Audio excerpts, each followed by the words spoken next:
All right, Dariel, we got another episode for our fan base, and this is gonna be a good one. I We could have easily had 3 wins since Saturday. The Bruins game was kind of an outlier as well due to Bennett getting injured again. That Yeah, was it killed the pretty. mood, man. It totally killed the Yeah, mood of that that game was because we were very. dominating. Yeah. Yeah, our first period was great, and the games even out a little bit, so we knew like Bruins were gonna bring it. But watching the Bruins last night against the Leafs, um, they're really physical and they're very good on defense in their own zone. Um, but they definitely lack offense, right? They've won a lot of games by like 2 goals, whatever. Anyway, we'll get into that later around the NHL. Let's start with the Seattle game. I believe that Stoller started that game in goal. Gave us a very solid game. I That was one of those games where I never felt like Seattle was gonna overpower us or beat us in the end. It was a close game, as every game has been this season for the Panthers, except for the Jets game, pretty much. And yeah, I think it was good to get that win and to kind of knowing that Bennett was most likely going to come back on Monday against the Bruins, and that's the one that I want to really get into. But anything from the Seattle game that you want to talk about? No, I don't even remember that much from that game, man. Because I think it was one of those things. It was just competitive. We had our moments. It felt kind of tight at times. Seattle is that kind of team. They forecheck. They're consistent. They're not. They don't have a ton of big names, but they're pretty. I don't want to say deep, but their lines are consistent throughout, and they just give people a hard time. They've been playing better. Their record's improving. Um, and they might still like compete for a wild card. So those kinds of teams, they're always tricky. So I think Stollers looked really good in that game, and not a ton of like flashy saves, but he was really really solid, and that was good to see. And one of those things we needed that win after I'd let down that we've had in the past with Vancouver and all that. So it set the right tone before we went on the road. But yeah, to me, the Bruins game and then the one yesterday kind of speak a little bit more to who we are so far this season, and things to look out for going forward for the team. Yeah. So yeah, let's get into the Bruins. That's really the game that I want to talk about the most. Actually, well, yesterday against the Red Wings was obviously our best game of the season overall, especially on defense and the penalty kill. But on the Bruins game, I think the fact that like they probably had more of a reason to come out the gates a bit stronger and faster and kind of make a statement based on because of what happened last in the last playoffs when we eliminated them. Um, I thought that we had an amazing first period. Bennett, just the fact that he's back, I don't know. He's one of those guys that just there's something to that. I don't know what it is with him. When he comes back, I know that the lines kind of get, they go back into place and Lundell's with Lusterinen and all that. But beyond that, I don't know if it's his play or what it is that just makes that second line better. He's very good in front of the net. He's very good with the puck going into the zone.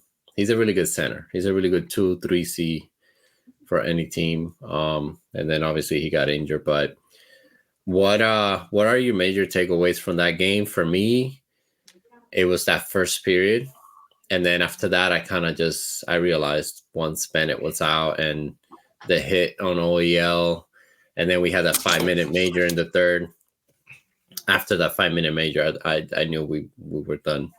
We had no legs. Yeah, I think that first period was really, really impressive. The level of dominance. I mean, it wasn't just that it was a great period. It's the way we dominated that period. It was like completely two different teams. I mean, it was like we playing, against the Sharks at their worst, and we playing at our best. And that's not easy to do against that team just because of their pedigree. I also think that, I mean, I do think the Bruins, and they know that because I've been hearing some of the analysts and stuff talk about it. They don't have great offense right now. They don't have a lot of puck possession. Their numbers show that they're not as dominant as they were last season, even though they've had a better start this year. That's going to drop off. I mean, that's just the way it works.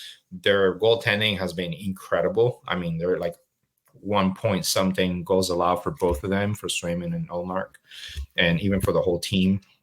The defense, they had 5 of the top 6 defensemen come back. So that consistency, I mean, it shows you with the Panthers, like when you can have that level of consistency to start in the systems and everything, you can start hot, because those defensemen know what they're trying to do. And then the goalies, bringing them back, they're stout at the back. And so we got a ton of chances, though. I think we did a lot. There were a few very close calls with more goals that we could have gotten that sort of went by very close. And I think we did fade. I think the injury, the re-injured of Bennett, I think kind of killed the mood. I mean, I do think that had an impact. And then, of course, the Bruins made a push second period. That's expected. And then the third was kind of back and forth. And then I think, the 5-minute period, we looked a little bit tired. It wasn't as crisp. We had a couple of good chances there, but we needed to put the game away. That's what the top teams do when you get that opportunity. And if we would have scored there, I think it would have been game over. But and then, overtime, we had a couple of chances. Lustrainen almost surprised Ullmark and scored from an angle. But anyway, like I think overall, I thought that the fact that we could compete and that we looked good on the road against a team that had a reason to be mad at us, like you said, was a good sign. The first period was a great sign. Barkov, since that first period when he looked a lot better, because, when he coming back from being sick, he didn't look great the first game, but he's been dominant, and he was dominant yesterday again on both sides. He's looking really, really good, really better. He and Reinhardt, I think, are helping each other a lot. They're both like playing at their best right now on both sides. Like even Reinhardt looks stronger, or at least more confident, more decisive on the boards and stuff. And I like that. I think that we've needed that. And that's, I think, what Bennett brings, man. Where you talk about Bennett is just, he's a first round pick, top, he's got the talent. He's a very fast skater. Like people forget, like he's super quick. He's a really good puck handler and, at his best. And he also, obviously, people are mindful of him out there. He makes defense. Yeah, he's very physical. Like he's gonna hit you. This was his first game back, and he was hitting people. He's gonna hit you. He's always gonna hit you, and I think that he provides that. Like now, when he has a rough game, you can notice that he's not as skilled as some other top end centermen, but he's a great playoff guy because of the physicality, and he can skate and he can set people up, and that's, I think, what he brings to that line. He's a better overall player than Lustrainen. And right now, a better overall player than Lundell, even though I think Lundell has higher end skill. But so that's why you see the difference. And the chemistry's there. They've built it over a year. They have that playoff run. You can just replicate that. And that's why it's been difficult for that second line. And also Kachuk and Verhaeghe haven't like hit their full stride yet. But so anyway, I think you could see it with him back that he does make a difference. So hopefully we can get him back in, a couple of weeks or whatever. I don't know how long he's going to be out, but it seems like, I'm guessing he just re-injured or it was an ankle again. But anyway, like I think we need him, and we also need in my opinion, this is a separate conversation, but I think we are also this season, Cito needs to make a move once the defensemen are back and we have extra guys. And, he Mike Riley probably gets waived because he hasn't even played. You can't really trade him. And you need to offload that contract or the money for the cap. But when it comes to like Kulikov, Mohura, Cousins, some of these like peripheral guys who like are maybe not coming back, if there's a way that he can package a couple of those guys with a prospect or even a pick to get a third liner who's more of a speedy winger or somebody who can give you a bit more scoring touch, I feel like we need that for the third line. If that's not going to be Mackey or Serdiv, who kind of have that, but they're rookies and, there might be liabilities on defense. And if that's not going to be Lockwood, then you need another guy on the third line. We're missing like Cousins. If he spends the entire season on the third line, Cousins, we're not going to get much scoring from the bottom six. What do you mean? He got the game winner against Seattle. Bro. I mean, you got an assist from the boards, man. You got to give me. Talk about Reinhardt. That was like a Reinhardt goal, right? Good players do not miss that, okay? Dude, you know how many times in the playoffs he missed gimmies in front of the net. Like how many we could have won. Could have been freaking the finals. Like we could have I been. remember that save from Hill with the goal. It was like the Oh my save of the god! playoffs. But it also Because happened to him the series before against Carolina. He also had a gimme and missed it, and two of them actually. He had two chances in front and missed. And this season, he has one or two times that he's had the puck in front by himself. yeah, I think right now, if you don't trade him, keep him in the fourth line with Lumbering, Lorentz, Exactly. or Like, Stenlund, but we have Lawrence, who I think is already starting to show, like, his size, his physicality. He has a bit of a shot. He can skate. Stenlund has shown that you need to keep him. He's a great penalty killer. He's big, smart, can pass. And then Lomberg, the speed, the shooting, the energy, the locker room personality. Like Lomberg, to me, you can keep cheap for 2 to 3 years. We talked about that, but Cousins is kind of like that, like mediocre. Like you kind of respect his work ethic. He can give you some moments. He's not a bad player. He's just not for a contending team. Not a third liner. He's a fourth liner, and so and everybody knows that. I'm sure Cedar knows that. Like it's not like they're not blind to the fact that he's not. I mean, he's not even getting that much ice time this year, to be honest, if you look at his numbers compared to last year. So even Maurice is like not involved in him as much because he's liking some of the other guys a little bit more, I think. And so, but anyway, I think a trade is needed for that spot if it isn't going to be Maggie Osoda for the rest of the year. So that's one thing I'm going to keep an eye out for. Is he going to trade Mahura? Is he going to trade, or are we going to keep Mahura long term? It's tricky. It's funny that we only gave Mahura like a 1-year deal again instead of like a longer, cheaper deal. That means to me that they're not fully sold on what he's going to become. He's got the speed, but he has up and down games. He's not getting a ton of ice time, but he could, for a lot of teams, could be that sixth guy that that they could really need, especially now that injuries start to pile up for people. Like Montreal lost a bunch of defensemen, so like can you send them with Cousins and and a prospect for like a winger? So anyway, we'll see if that happens. But yeah, I think we look good against the Bruins early on, and we competed, and we didn't look overmatched physically or otherwise. And I think overall we're a better team at full strength than they are. And I think that their lack of scoring is going to catch up to them, and they're going to drop off a bit. They might go through a bit of a slump at some point this season. So we'll see. And they haven't been hit by injuries. They've just started to be hit by injuries with the defenseman and McAvoy suspended. And the Leafs, which we'll talk about later, didn't take advantage of that at all. But anyway, I think the Panthers are good. And even yesterday, like just complete dominance in a way in terms of like controlling the game, the defense, the penalty kill, some bad penalties and all that. But we the numbers, again, go back to the numbers. Like 5-5, we're a top 5 team in the league. And if our PK gets better, which has been terrible, it's been the worst in the league. If that starts to look like yesterday, and our penalty and our power play finally scores like a goal freaking per game, which we need, our record is going to improve. And that's not even talking about Montour and Ekblad coming back at some point this month. But we're Maurice got them playing, really good, solid playoff hockey, man. The system works. It's all system. Yeah. Yesterday's a system win. Yeah, and what's encouraging is that we're generating a lot of offense. We're getting a lot of good chances. We just not putting them away. I think like even against the Bruins, we could have 4 or 5 in the first period. Our first period is clearly our best period almost in every game. We've been flying in almost every game, at least the last 5.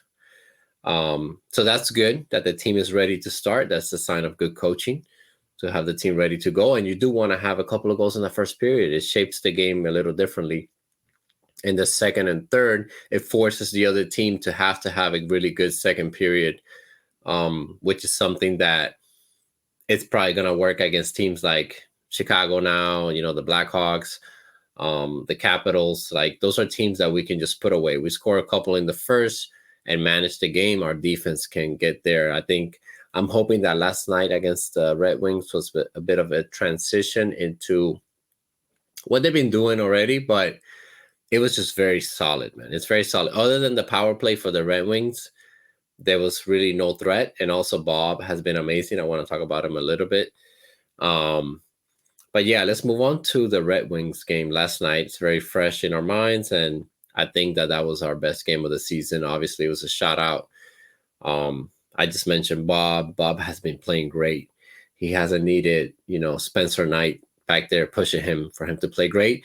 And something that I wanted to mention about Barkov, because Barkov has clearly been our best player overall.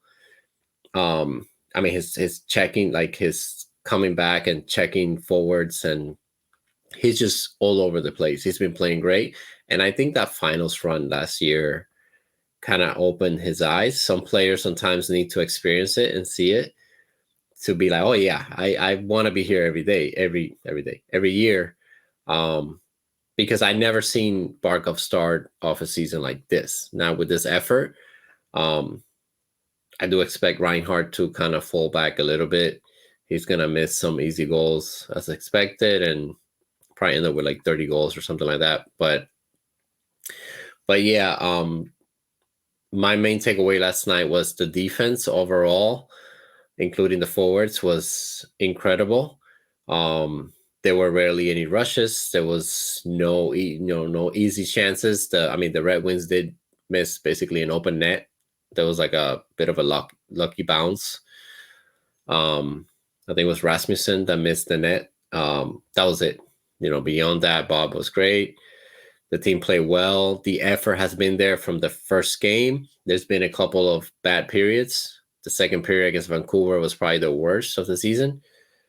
But beyond that, I'm very happy with the team. I'm hopeful that they can get as many points as possible this first 20 games so we can be right in that top 3 in the Atlantic, which I think we're going to surpass the Red Wings, obviously, pretty soon. The Lightning, we're going to be on top of them. We're going to surpass them as well. And I think it's just going to be, Panthers, Boston, Leafs fighting for those 3 spots the way it's looking right now. And honestly, if we get healthy, we can go on a run, and there's no telling what's going to happen, at the deadline. So yeah, what do you want to talk about last night's game? I know that you missed a big chunk of it for a work event. You're not a dedicated Panthers podcaster. That's to be understood. But yeah, what were your observations in the last 5 minutes of the game? You moron. I watched the end of the game. I watched all the highlights. I read about it. Which highlights? The Sportsnet or the NHL ones? All of them. The Sportsnets are so funny. And yeah, I know they're terrible. But anyway, I think for me, more than anything, big picture, what I'm looking at is trends, man. I mean, individual games are individual games at the end of the day, because tomorrow they lay an egg and then we have a different conversation. But you want to look at trends overall, like what is the identity and what can you expect for the entirety of the season? And what I'm noticing is Barkov, I think what's happened to him is, one, he's 28 now. He's entering he's in the middle of his prime, on the good side of his prime. He's really flourished into a leader. I think getting Huberto out of the way and getting some of those other pieces, it's been good for him. Ekblad being relegated to now really on the pegging order. Like, we're thinking about Montour, Forsling, re-signing those guys. There's rumors that Cito's working on those extensions, which I'm hoping, it's a good plan and it's good numbers. And Montour, he's older, but we've seen a lot of defensemen in their 30s, the athletic ones, be really successful. Like, if you're a big guy like Hedman's been terrible this season, by the way. He's getting older and he's slow, he's big, and he's starting to look like tired or just not as mobile. But Montour's not that. Montour is more like Letang. Those kinds of guys can play into their mid-30s and give you still 20 minutes with power play, good offensive thing. And as long as they're solid enough defensively, he's physical, he can skate back. You can put him there in the top 4 and he's going to give you a lot. And you saw that in the playoffs. He can also, for a round or two, he can give you a lot of scoring. So I think Montour's makes sense to keep if it's not a crazy number. And if we do pay him a crazy number, then he's going to be a number 1 guy, and then we just have to ride that. But and Forsling's just like the most reliable guy long term. So anyway, that shows you that Ekblad is not as, and OEL has been pretty solid so far. So I think Barkov just realizing now, like, he has to be one of the guys, and that the best way to be a leader is to also show it on the ice. And my example from yesterday, man, the empty net goal. See, these are the little things that people don't pay attention to. Do you know how Lundell got that puck? Like, yeah, that was Kachuk is on the 3 board. guys. with three guys with him. And he's strong and smart enough to protect the puck, take the hit, turn around, get away from it, and get the puck to Lundell. That is the kind of shit that's how you win a playoff game. That's how you score. Barkov that's the other guy. That's the guy coming from his C. That's the guy coming from his captain. So that's a much better sort of barometer for him of like what he needs to shoot for. And he's got Maurice, who I'm sure has been working with him too on the leadership side and sort of reassuring that this is what we need from the team and what we need from you. And we saw him get stronger in the playoffs, like you said. I think toward the end, by the finals, he was looking like the first line center that we need to have, and two-way guy, kind of Bergeron, that type of guy. And so he's starting to look really the part. I think Reinhart playing for his money. I'm hoping that it isn't just him playing for the money, and it is him actually like flourishing into the player he's always was meant to be at 27. I think at 27. I think he's giving a shit. Yeah, he's finding his stride, and he's also benefiting a lot from Rodriguez. Rodriguez is fast and a good playmaker. Yeah, and he knows how to open up the ice. Like Rodriguez goes into the zone, and he just takes at least one or two people with him. Yeah, you always got to watch him because he's so quick. Yeah. So everybody's puck watching when he's there because he's very fast. So I think that has helped. And obviously we missed Duclair most of the season last year, and when Reinhart was up there, I think it was Verhaeghe maybe on the other side. Verhaeghe's not the same playmaker. No, and Verhaeghe also spent a lot of time in the. I mean, last year was a mess, and and Reinhart on the third line is only going to get so much. And he's put up good numbers again. Whatever, like he's what he is. To me, he's a guy that you either keep for $6 or $7 million or you trade. I mean, that's all there is to it. Don't pay him Nylander money. Don't pay him, top winger money. Pay him like second line money. Then he can do a lot for you. But anyway, that's one thing with Barkov. I think that's what's happening with him. And the other thing I'll say is, Lundell playing the second line is good too. I think he needs more of that involvement, and sort of he's the future 2C for this team if he is to be kept. I mean, that's the only role. If it's going to be a third liner, probably trade him. I mean, for that skill, he needs to flourish. It's a first round pick. So I think he's getting some ice time there, which I like. And I think Lusty's more of a scrappy third liner. So that switch makes a lot more sense. And then the other thing I want to say, man, is the defense. Like the defense has been pretty strong and stout, all things considered. And Kulikov has been playing a lot better and not making as many mistakes. And then Mikkola, who's been, I want to give that guy his flowers. Like for $2.5 million, his size, physicality, the awareness, blocking shots. He blocks a ton of shots. He's going to be, I think, a great partner, hopefully, to Montour. That's the guy we'll put with Montour because Mark Stahl held Montour last year.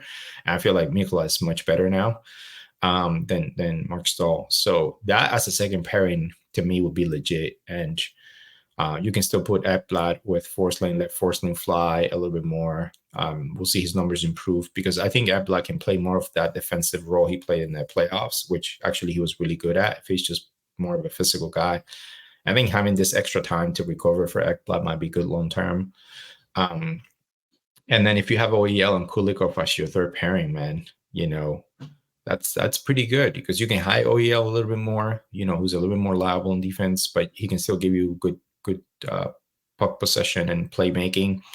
And then Kulikov, you can ask him to stay back a little bit more and minimize the mistakes. But Kulikov's been putting assists. I mean, he's been like Ekblad, he's like making mistakes, pinching in, getting points, making good defensive plays, making bad defensive plays, like taking bad penalties, but overall he's been like, he's done his job for what we need. I mean, he's getting paid $1 million. So anyway, if that's your third pairing, then Mahura Balinskis is your seventh guy, and then you can trade one of them, try to get some. But I know they're hiring Balinskis, so maybe Mahura is the one now. That's why I keep saying that maybe you trade him and get some back to fill a hole, and then Fitzgerald is your eighth guy, and that might not be the worst thing, or even Carlson. But anyway, the defense, man, I'm excited for what it's going to look like when the Montour and Ekblad are back.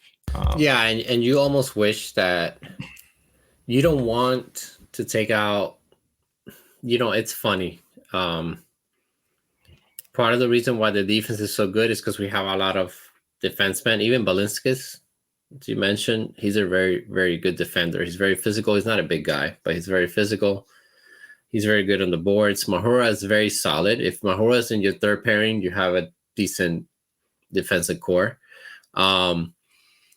Yeah, Mikola, they were talking about it in the game last night. I don't think you saw it, but he already broke his point total from last year. Now, last year he had a short season. I don't remember. I'm not sure why, if it was injuries or what happened. He played for two teams. So he played for the Rangers and for St. Louis because he was playing in St. Louis. So he had more of a full season, but you might get confused. Yeah, you're right. So he did have 50 games and 31, so 81 games. That's pretty good. He only missed one game. So right now he has 4 points. Last season he had 6 points.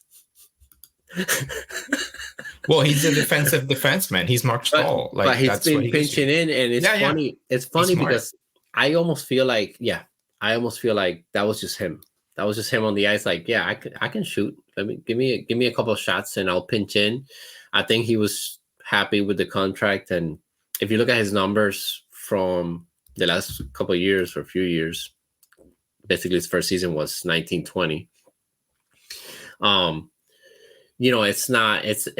It's nothing crazy.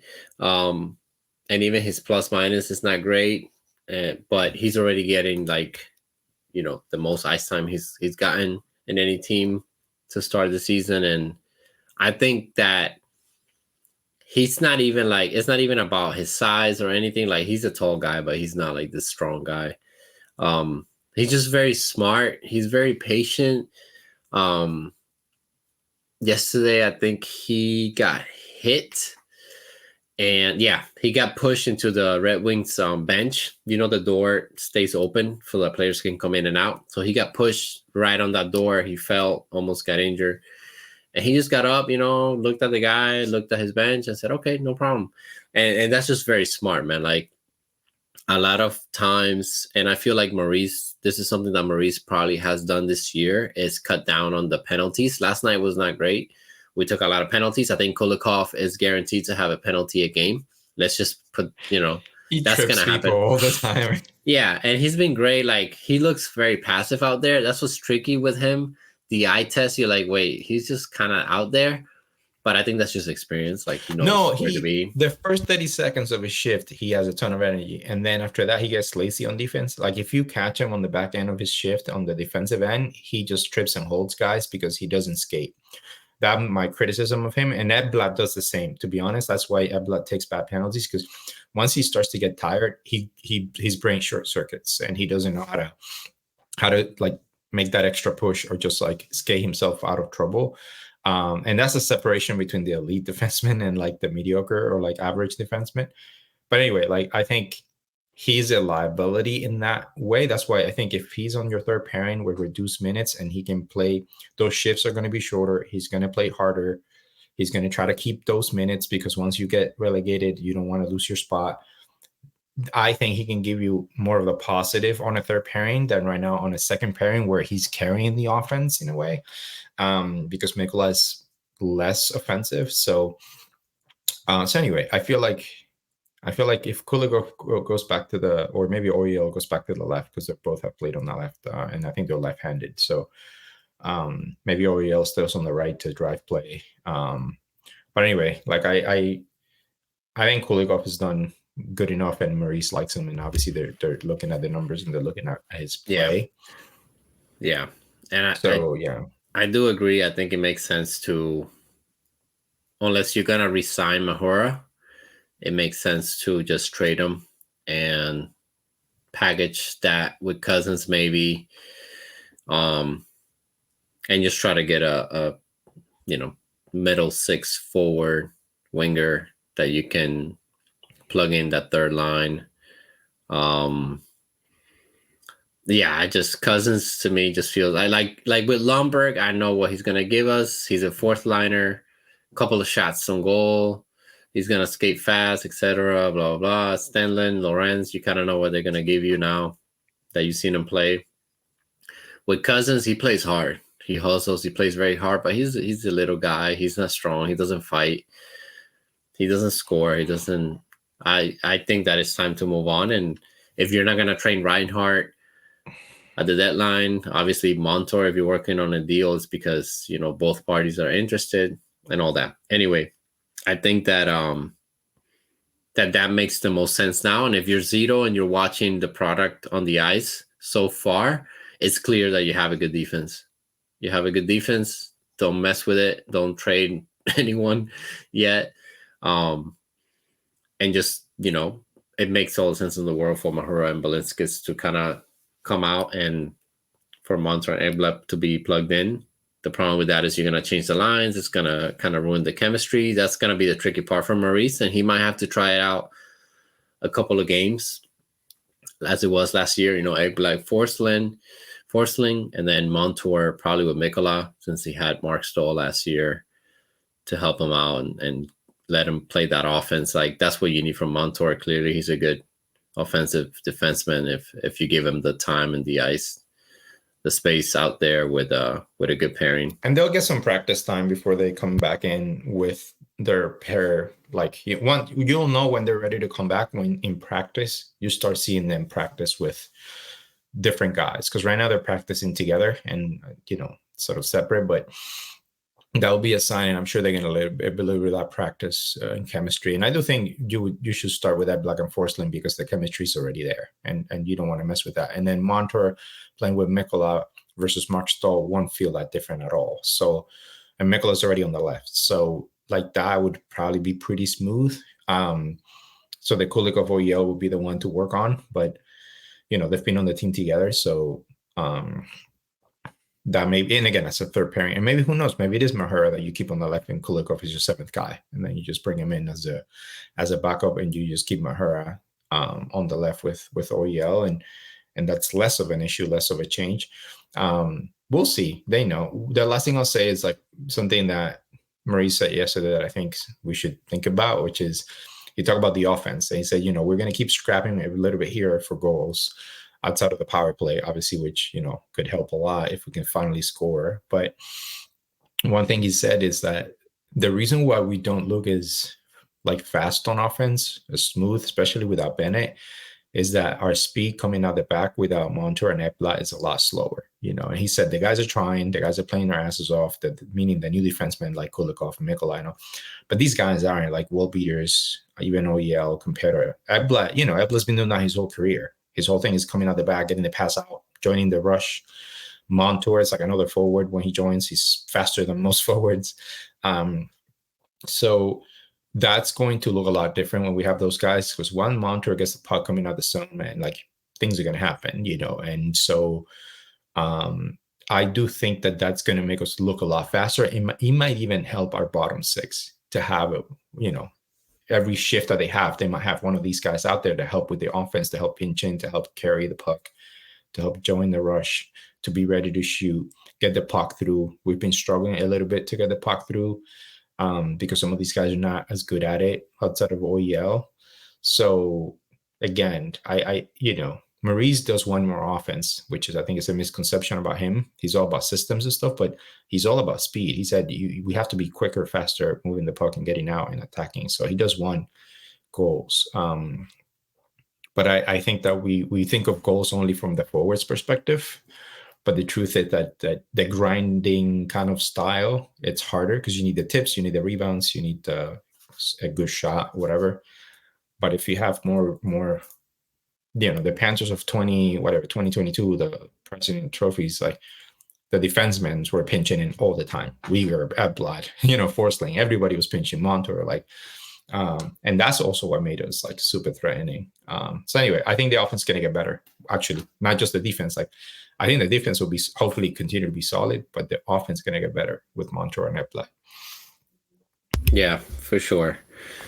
All right, we have the Blackhawks next. They're a pretty bad team, to be honest. Is it Columbus after that? It's either Columbus or Washington. I think both of them. I don't know what the order, but I think those are the next three. Those are all winnable games. I mean, Washington's always physical, and they've been doing better the last few games, but the Backstrom just, I mean, I don't know, basically retired, but yeah, they're not. Well, the Blackhawks, you know, their top line. That's about it. Yeah, they got a Beyond little speed up front, but their defense is a mess. Yeah. you don't have to worry much. If we play, we just gotta come out strong. If we play well, we're gonna win that game. We should win easily, even though it's the NHL and like any other sport. Every game is tough. Yeah, so it's Blackhawks, Blue Jackets, and Capitals. If we can somehow just play well, it's a lot to ask knowing this team. I think we can win all three. I think we're gonna go we just have 1-1-1. to be steady, man. I know, right? That's the history of the Panthers. If we play well, and we can win those 3 games, we're in excellent shape. We had Carolina after that. Yeah, we got a rougher patch after that. We got a few. Not really. We have do. Carolina, and then we have Blackhawks and the Sharks back to back. That's true. But the Sharks is on the road. We have a West Coast road trip, which I always worry about. Yeah, we don't want to give the Sharks a first win. But even if you expect to lose against Carolina and the Kings, I think we're gonna lose against the Kings. The Kings look amazing. The Kings look amazing, bro. They're a machine, but doesn't mean they're not beatable. And if I think we play beat them well last year, but yeah. Yeah, and if we play well, you never know. But I think the next like 5 games, 1, 2, 3, 4, 5, 6, 7. The next 7 games, we have 2 tough opponents. So just take advantage of that. Like I don't mind losing to Carolina and the LA Kings. Like if we see them, we'll see them in the finals anyway. It doesn't matter. And Carolina hasn't been that hot anyway. And Carolina lost again, so yeah, they're not scoring. Like there's definitely some things there going on there in their system. Maybe coaches just figure them out, man. Like when you and things go up and down. Like it's just hard to sustain. It's not always gonna work. New players in, Bunting and D'Angelo and Orlov. It's a different vibe. This is like the Panther fan in me. It's like maybe we broke something in them in the playoffs because they play so hard and they outplayed us and still like got swept. Though get not. Yeah, well, definitely. If you lose in that manner, the thing is like I think that's more frustrating in a way. I rather play bad and lose because I know what you did, what we did wrong, than play amazing and like play well, which is what's been happening. They may have overreacted. I think that they felt like they couldn't score, so they went after like with their money D'Angelo, who had that 1 year with him offensively that was great, even though he's a psycho and he could be terrible too. Bunting, who's another bit of a psycho, and was in a playing with an elite line, and then Orlov, who again was on the third pairing in Boston. And he kind of got exposed against the Panthers, I have to say. People forget that. Yeah. Orlov was not great against the Panthers, who's the worst defenseman for the Bruins. And in Washington, he was a guy that carried the offense, but in some ways that gives you freedom. He's older too, but anyway, like maybe they overreacted and didn't bring in the right guys, and it's created a bit of tension and confusion. And the goaltending, they went back with the same guys. They're good goaltenders, but they're not elite. So I don't know. That whole team, like that team might struggle. Who knows? But anyway, I think we're in good shape. I think we just have to keep winning the winnable games, try to compete in the tough games. And by that West Coast trip, maybe Mount and Ed Black are back, man. They might be back in the next 2 weeks. They're already practicing. So yeah, I think I think they've been saying Thanksgiving. It's gonna be before then. But I think Montour comes back before then. Maybe that's for Egg. I think both of them. Can come back. I think like if they're game ready, if Maurice sees that they can skate and go on the boards and do their thing, he's gonna play them eventually. Like they're fine. Like they're healed. If they're already Maurice said that the skating's been there because it was upper body injuries, and so they've been skating for a long time. So their skating is not an issue. They're flying out there. And it's more a matter of like the banging and like and he said, once they get that, once he feels like they're cleared, they're clear for contact. So they're clear to play basically. But if they themselves look like themselves on the boards and practice and stuff, he's going to put them in. Yeah. I think we're in good shape. The schedule is actually favorable till the end of December, I believe. We play a lot of bad teams or what we consider to be bad teams. And those are the games that you really have to kind of win.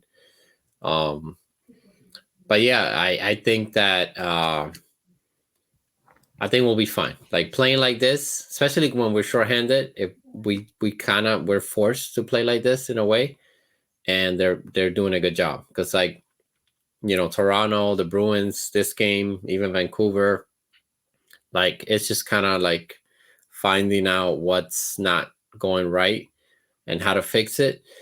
And the coaching staff, what I trust them with is that I know that they're gonna push the guys and they're not gonna just take it. You're not gonna have 2-3 straight games from the Panthers like the Red Wings where you're just not playing well. Something's gonna give. So, and now you have Cito has the luxury of having so many defensemen and being able to maybe trade a couple of those guys without having to waive them or whatever. I don't know. We'll see going forward. But anyway,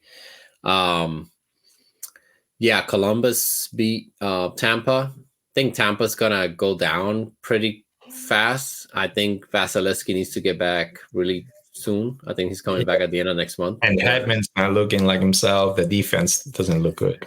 No, and they're just like they're kind of like they've always been like this though. Like the main difference is that you have Vasilevsky and their power play. Yeah, and like I know that like Kipper and Boren were talking about how you play differently as a player when you have a good goaltender, and it does make a difference, right? You play loose, and Kucherov, Hagel, all these guys can kind of just attack and not worry about blocking shots and all this crazy stuff that they do in the playoffs as well. But I don't think they're going to miss the playoffs. I think they're going to sneak in as a wild card. In the second half of the season, they're probably going to play well. And they're one of those teams like John Cooper is not going to let them just lose like a bunch of games in a row. He'll make a statement if he has to. But yeah, it's funny. Like there's no talk on those teams. Like if you kind of just go on Twitter, X or whatever, or Threads, like there's a lot of talk on like, Vancouver and all these teams that are doing well now, whether it's from Canada or just surprise teams or whatever. But yeah, I think things will balance out a little bit the next month or two. And I'm going to wait on that 20 game mark for the Panthers to really be able to, give them a grade for the start of the season. I think they've looked good. But yeah. And then also the Bruins and the Leafs. I know you didn't really watch last night. I don't know if you watched. I watched the third period and overtime and everything else, and then also checked the numbers and watched the highlights. So I did catch like a lot of that. I actually caught more of that game because it started later. But yeah, I think with the Lightning, like even Johansson actually has been playing relatively well. His save percentage is pretty high, and that also is a rewarding sign for the team because people talked about their lack of depth, and the reason people don't talk much about the Lightning is that it's just gotten boring. They made those 3 long runs, so it's better to talk about the new shiny teams. But I would be worried because of the lack of depth. They've lost some guys, and then it's starting to look like that's mattering because they're still getting solid goaltending, and they're still like the record's not great. And they're again, I told you last time, they're going to have to scrap for every win. There might be a few blowouts here or there against bad teams because they have elite talent in the top 2 lines, but I do think that they're not going to be as stout defensively. I think that even with Vasilevsky back from a really tough injury, it's going to be tricky. And the lack of depth, they cannot afford to have many injuries. There's the whole Stamkos situation that's weird. So he's 35. He might not come back. Like who knows what's going to happen there. And so I do think that team is just due for a letdown. They've been making runs, in the playoffs for a decade, man. Like it's just normal. Yeah. Bruins, I just don't buy it long term. I think they're going to be solid defensively and goaltending the whole season. I think they'll make the playoffs, but I also think that come playoff time, unless it's the Leafs that they face, like I don't know that they're gonna. I don't see them in the conference finals. I don't think they have the team for it. Just not enough scoring, and eventually the other injuries or the goalies not being so elite is going to catch up. And then the Leafs, man, like, just to wrap up for the other teams, like Red Wings, Mirage, high flashy team, but they're not. Yeah, the Devils, I'm not I'm The not convinced. Devils are going to win a lot because of their scoring. Yeah, But they're a team that can be had because they turned it over a lot. They don't have a great system defensively. They don't have elite goaltending. They have a ton of speed, but we saw what the Panthers did. And if you can control and neutralize that, they don't have much else to offer. They're not incredibly physical. So they just rely on the high. They're like a better high end Buffalo Sabres, and we've seen how it's hard for the Sabres to also win. The Senators have a lot of drama going on now, some injuries. That's going to be tricky. The Penguins, the numbers say the Penguins are solid actually, and a pretty strong 5-on-5 team too, but they're just older and just don't have much depth, and their defense is a liability. Jari is already people are questioning that signing. So I don't know if they're going to compete for a wild card, but I don't see them as a top 2 or 3 team, and even in the Atlantic. So that leaves really the Leafs and the Bruins in the conversation with the Panthers if we want to think of ourselves as pushing for that top 3 if we're healthy. But the Leafs, man, they just don't have. I mean, I could say so much, and it's the Leafs hating show. But the conversation around even the reactions to yesterday's game, Steve Dangle spent his whole thing ranting about Bertuzzi and the fact that Reeves. He blamed everybody. Bertuzzi, Domi, Reeves, the referee, Wes McCauley. He blamed everybody, and then he spent 2 minutes on the team. The thing is this: just because Matthews and Marner scored, doesn't mean they're playing well. Matthew was 0 for 11 in faceoffs, I think I saw, which Bergeron's not out there. Krejci's not out there. That's embarrassing. It's not that, man. It's that they're just not noticeable when they're out there. Yeah, they get the puck in the offensive zone. Watch out. They're going to make a move. They're going to score. They're elite scorers. They're elite players. That's it. They're not going to give you much more than that. And you have to think of the culture, what's happening with the Leafs. And you've mentioned this and you told me this, and it makes sense. When you have all these new players arrive and they probably see that locker room and the treatment of those stars, they're like, get me out of here. Why am I here? Look at the clip yesterday after the hit. It's I'll send it to you later, of Marchand in front of the Leafs bench, and they're kind of talking back and forth, and Bertuzzi's just laughing in the corner. He has 2 player spaces between him and the next guy. Why aren't you sitting next to the next guy? Why are you in the corner? Oh, he got benched yesterday. I know. 11 minutes. He was in the 4th line and all that, but dude, you need time. You can't just bring him in. Look at Bennett. Look at Reinhardt when they were brought in. They weren't superstars in the first 10 freaking games. The coaching, the pressure, the GM, Shanahan, everything in Toronto it's a pressure cooker. It's going to explode. And maybe if Dubas was there, he would have traded Marner or Nylander already. I don't think he would have. I don't buy it, but yeah. I think that was all talk. Yeah, I think he was just trying to put pressure on those guys, but you have to get rid of that. You don't have to break it up. I guarantee you, if you think Keefe is a good coach, keep him. Trade Nylander or Marner. Well, you can't trade Marner now, but trade Nylander and get a couple of defensemen or get another scoring guy that you can put on the 3rd line. It doesn't make sense. You're running it back with less physicality. Reeves was obviously a terrible signing. It made no sense. It serves no purpose. That's on Tree Living. That's that's on him. And Domi and Bertuzzi, Bertuzzi is more of a playoff guy. He's not gonna give you 80 points this season. It's just to start him on that first line is fine. Then give it 10, 15, 20 games. Treat this season a little differently, but you can't go out there and have the same build the chemistry. He might be injured. I mean, there's talk about him being injured, so that could also have to do with the dropping play. We ignore that, but that does have an impact. And he's fitting in with new guys. Matthews is the type of center that doesn't freaking set up anybody. He doesn't get a ton of assists. He's not a Bergeron. People forget that. Not a Krejci. Look at those numbers. Those guys are more assist guys first. Kind of like Barkov, right? Playmakers, guys who are going to set you up. Even Bennett. Bennett's more of an assist guys first. Bennett doesn't score 30 goals a season. And so, like you said, it's you have to build that trust. And also you need to build those new guys up so that they're there for you in the playoffs. They need to believe, they need to bind to, we're here together. What he's doing to Bertuzzi, a lot of, like, to me, Keefe is not a good coach for the playoffs, and he's not a good coach. I mean, he's a good regular season coach because he has these stars that have won. But the amount of tinkering he does, the way that he just yesterday put out Bertuzzi, like saying, "Oh, we had a simple game plan, he didn't deliver."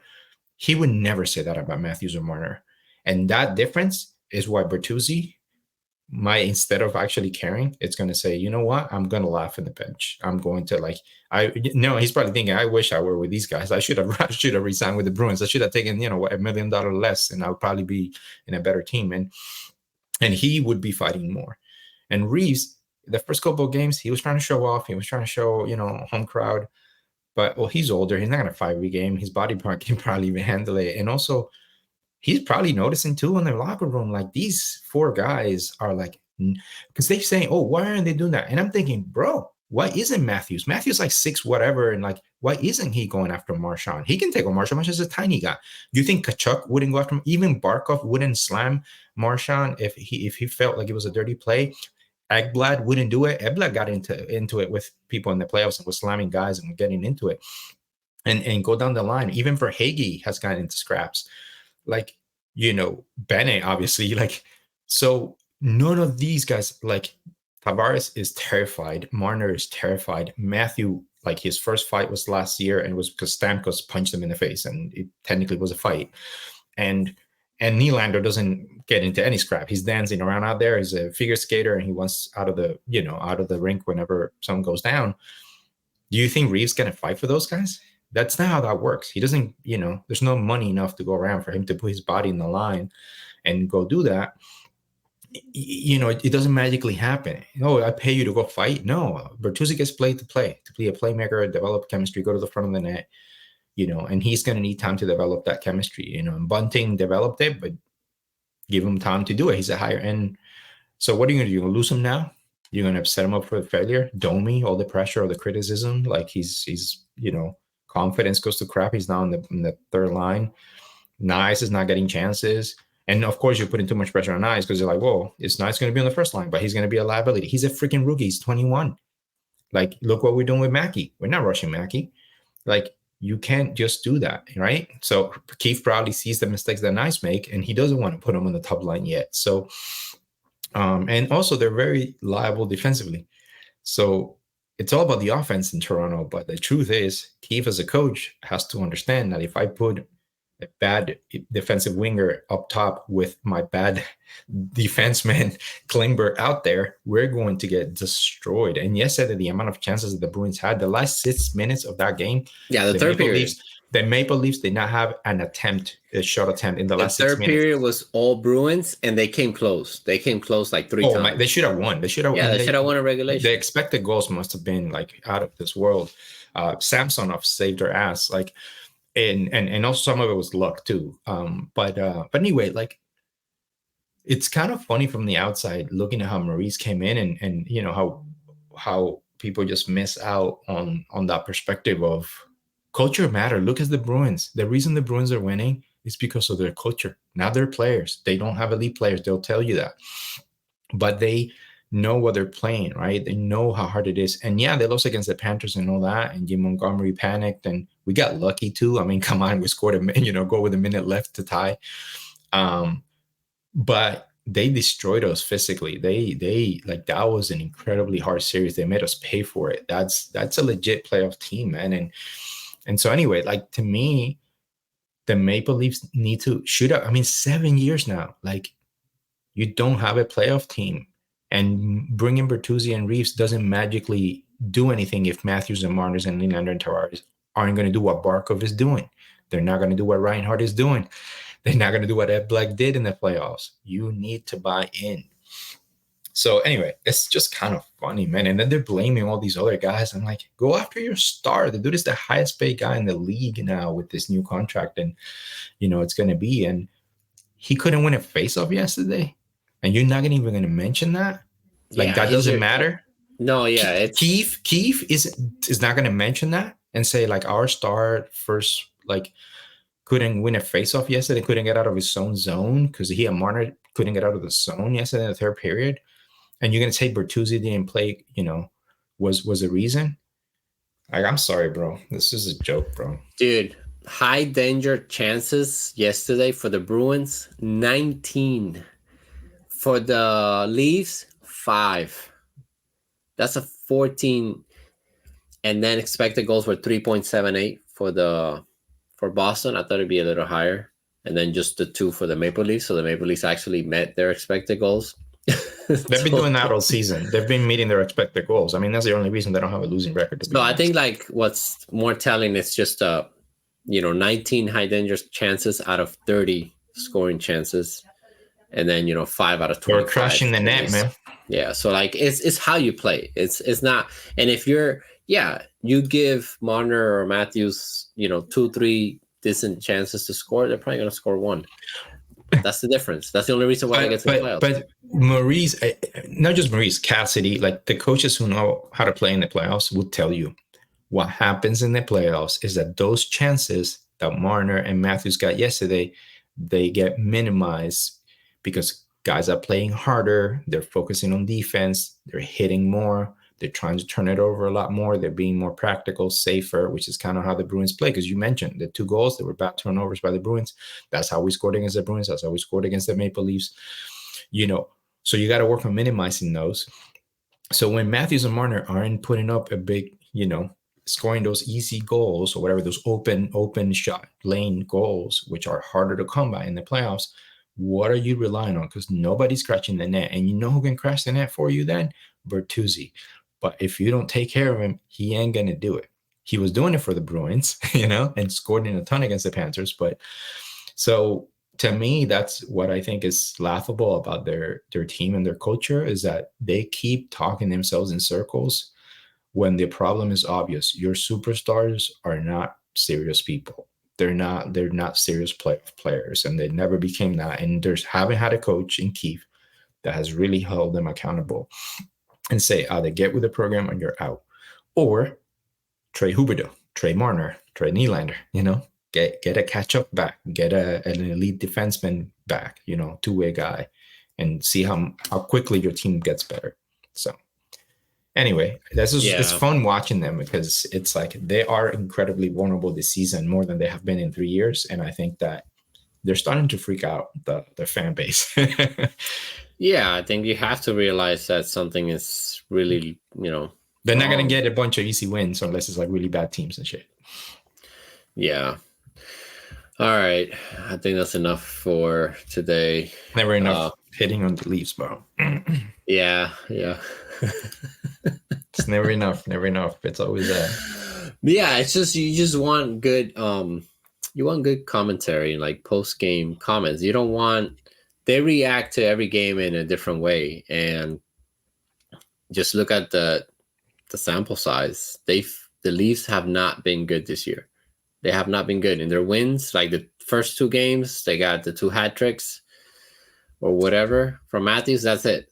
Like that's all they got. Reinhart has, I think, as many goals as Matthews or 1 less, whatever. It's not it's not sustainable, and it's not going to work. And I do think that there's a good point to be made when it comes to the core 4. And you can maybe argue that Matthews and Tavares are going to be okay in the playoffs. They'll get their points, etc. Especially Matthews. He did well against the Lightning. But the reason why those guys disappear in that second series was just, it's also mental. It's that we beat the Lightning. We got over that hump. And then they just got punched in the mouth right away by the Panthers. Like right away. The first 2 games were just like your flashy shit's not going to work. So anyway, yeah, you got anything else? No, man. Oilers are continuing. That's Oilers in Calgary. Calgary's done. Calgary's. Yeah. Huberdeau, I told you, man, after that Tampa series, like, undressed him. I think, between what he would say after the games and how he played and how he looked afraid out there, you could tell he's kind of he belongs with the Leafs. He's a flashy playmaker who doesn't want to do anything else. He's not interested in playing serious hockey. He's just not, and he never was for the Panthers. That's why this team, despite all the talent, could not get far. Because when you look back, we had the talent, right? And it's unacceptable. If the Bruins can play this way without that level of talent, like why couldn't we? And it's the culture. Barker was too meek, and Huberdeau was a clown, and just partying and whatever. Ebled too. Ebled just likes to play golf and go hunting and shit. And like, no, man, if you're gonna play, you gotta play. If you're gonna get paid, you gotta put up. If you're getting $10 million a year, you gotta play like a $10 million player. And that doesn't mean just putting up 100 points, which Huberdeau only did once. So let's be real.